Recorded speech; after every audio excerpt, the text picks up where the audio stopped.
রেগুলিনের সুপার শিখি বিডিএসডিও PGT conservative dentist and endodontist Dhaka dental college and hospital. আমার চেম্বার হচ্ছে হোটেল রুবানের নিচে জমজম ক্লিনিক অ্যান্ড ডায়াগনস্টিক সেন্টারের ভিতরে টিউলিপ ডেন্টাল কেয়ার। এখানে হচ্ছে আধুনিক যন্ত্রপাতির মাধ্যমে এবং স্টেরিলাইজেশনের মাধ্যমে হচ্ছে উন্নত চিকিৎসা প্রদান করা হয় দাঁতের।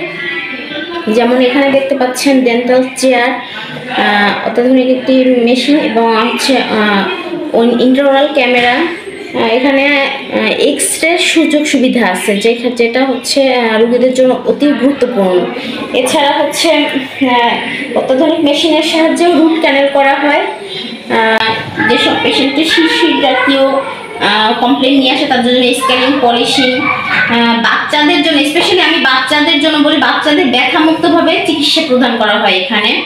এছাড়া দাঁত তোলা, দাঁত বাঁধানো, বয়স্ক পেশেন্টের দাঁত বাঁধানো একটা বিশেষ করে পেরিফেরিতে খুব গুরুত্বপূর্ণ একটি অংশ। এখানে আমি যেটা আমার অভিজ্ঞতার আলোকে যেটা আমি বুঝি, এখানে দাঁত বাঁধানো হয় এবং রুট ক্যানেল চিকিৎসা প্রদান করা হয় এবং সেটি আধুনিক যন্ত্রপাতির মাধ্যমে। কেউ যদি কারো সময় স্বল্পতার জন্য যদি রুট ক্যানেল, যেহেতু আমাদের দীর্ঘমেয়াদী একটি চিকিৎসা, সেক্ষেত্রে যদি কারো যদি সময় স্বল্প থাকে সেখানে একদিনে রুট ক্যানেল চিকিৎসা আধুনিক যন্ত্রপাতির মাধ্যমে আসলে সেবা প্রদান করা হয়। এছাড়া বিশেষ করে অল্প এজের পেশেন্ট বা মিডল একটা দাঁতের সমস্যা নিয়ে আসে, যারা হাসতে আসলে ইতস্ত বোধ করে, এসব পেশেন্টের জন্য আমরা বলি মিডল্যান্ড ডায়াস্টেমা ক্লোজারের ট্রিটমেন্ট এখানে করা হয়। এছাড়া কালার ম্যাচিং ফিলিং, দাঁতের কালারের সাথে ম্যাচ করে ফিলিং করা হয়। মুখ দন্ত বিষয়ক যে কোনো সমস্যার সমাধান এখানে করা হয়। শিশির করে ঠান্ডা পানি লাগাইতে পারি না দাঁতে, ঠান্ডা পানি লাগলে পরে আমার দাঁতে খুব ব্যথা হয়। এখানে মনে হয় যেন আমার দাঁত চাবাই একেবারে শিশির করে ওঠে দাঁতগুলি সব। ভাত খেতে খুব কষ্ট হয়। এই প্রবলেম দেখা বর্তমান আছে আমার। দেখেন আপনার দাঁত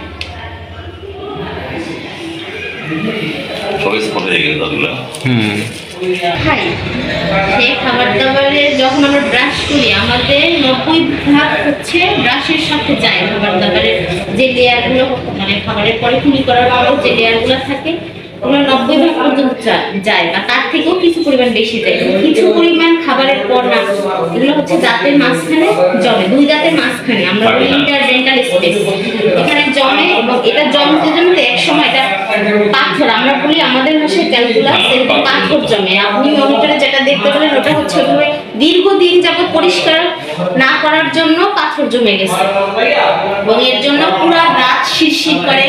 ঠান্ডা গরম কিছু মুখে দেওয়া যায় না, ঠান্ডা গরম মুখে দিলে তখন মনে হয় যেন খুব বেশি মানে আমি কিছু নাড়া দিতে পারতেছি না।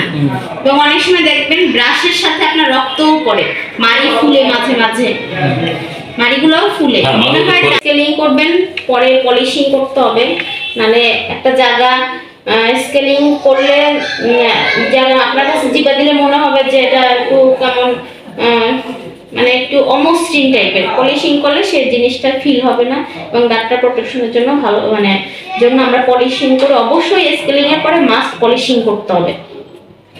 এটা করলে এবং এরপরে কিছু মেডিসিন নিলে এটা একদম শিরশির এবং শিরশির প্রতিরোধক কিছু পেস্ট আছে, এগুলো যদি ইউজ করেন এটা একদমই ঠিক হয়ে যাবে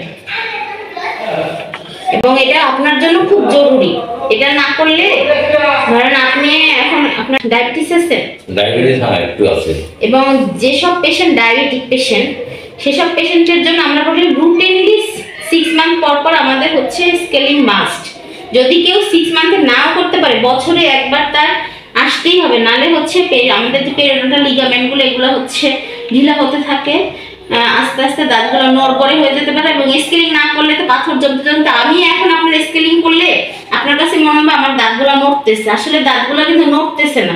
অনেক পেশেন্ট এমনও কমপ্লেন করে যে আমার দাঁতটা আগে শক্ত ছিল, আপনি আমার কি করে দিলেন, এরপর আমার দাঁত নড়তেছে, আমার দাঁত পড়ে যাচ্ছে। কিন্তু এই যে দীর্ঘদিন যে অযত্নে অবহেলায় যে দাঁতের এত ক্ষতি করছে, এই জিনিসগুলো ওনারা বুঝে না, বুঝছেন? এটার অবশ্যই ট্রিটমেন্ট নিতে হবে এবং অতি জরুরি ট্রিটমেন্ট নিতে হবে। আপনি এখন জরুরিভাবে ট্রিটমেন্ট নেবেন এবং সুস্থ জীবন যাপন